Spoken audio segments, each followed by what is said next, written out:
Hai bro, welcome back to Rider Channel. Jadi kali ini saya mau ngevlog tentang tanggapan AHM tentang silikat yang ada di rangka ESAF-nya ya. Oke, langsung aja kita mulai bro.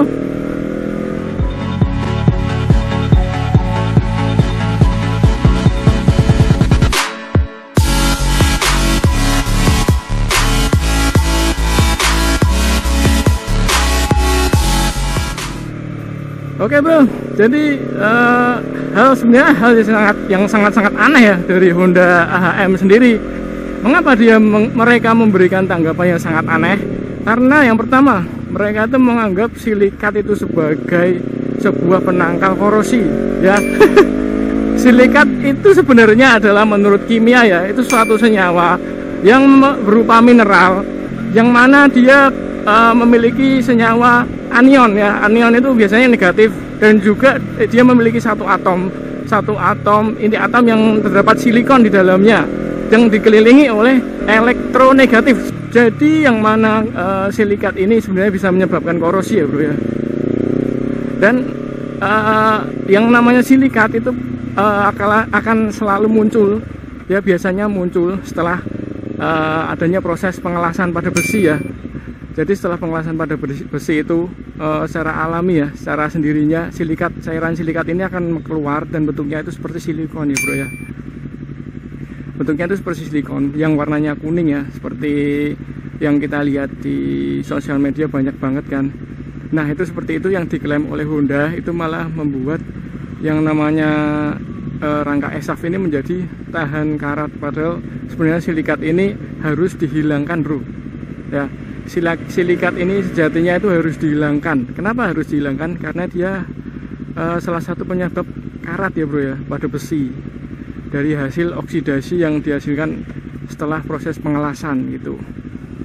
Nah, dan anehnya lagi, Honda ini terlebih nggak mau disalahkan bro.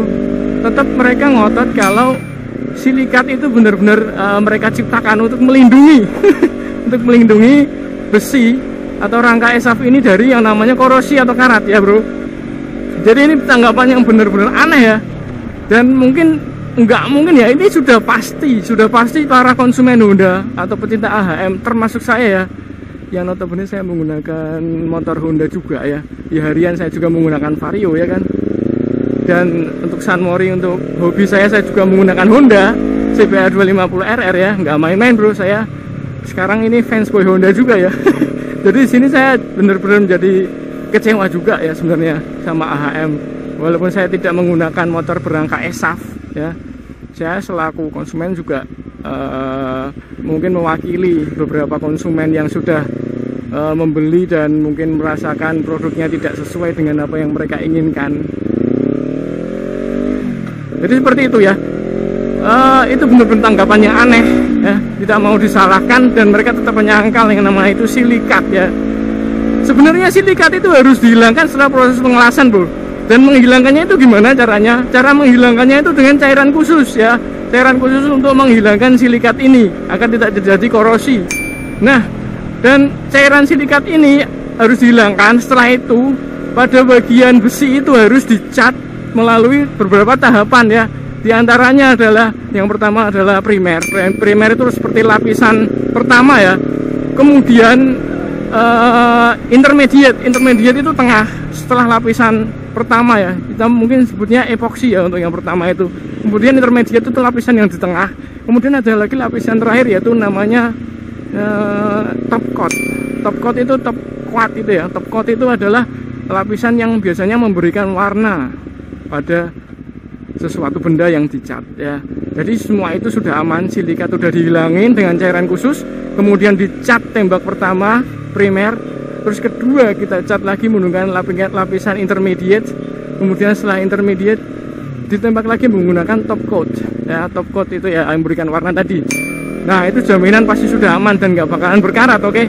Nah sejauh ini yang didapati pada konsumen Honda adalah motor ini berkarat ya kerangkanya. Dan banyak yang mengecek kalau lapisan cat ini hanya satu lapis saja, jadi nggak ada lapisan lainnya gitu kan. Ya otomatis pasti berkarat kan, karena silikat sendiri itu memberikan efek buruk ya, yaitu memberikan efek korosi.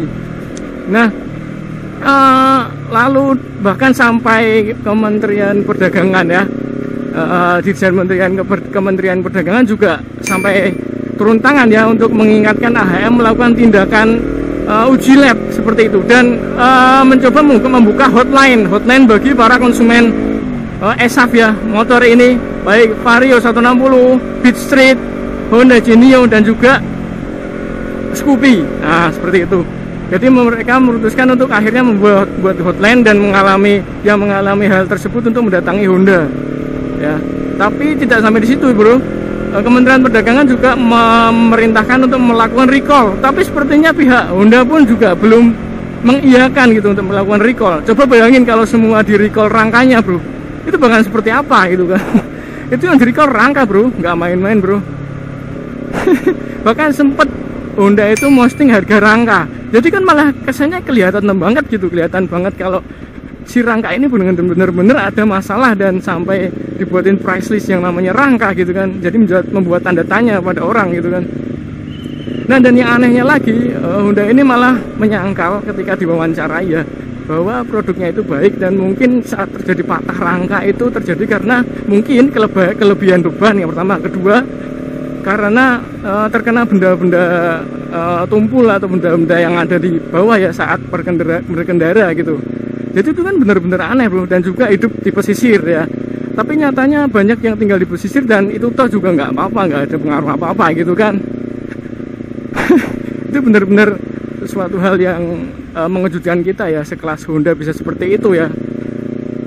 Ya semoga kedepannya Honda lebih hati-hati lagi bro, Honda lebih hati-hati lagi, dan juga konsumen juga bakalan senang ya menggunakan produk Honda, tidak kecewa seperti ini. Oke bro, jadi thank you guys for watching this video. Jangan lupa untuk di like, komen, dan juga di subscribe. Oke bro, thank you guys for watching the video. Saya akan membuat video menarik terus untuk kalian semua. Bye bye, thank you.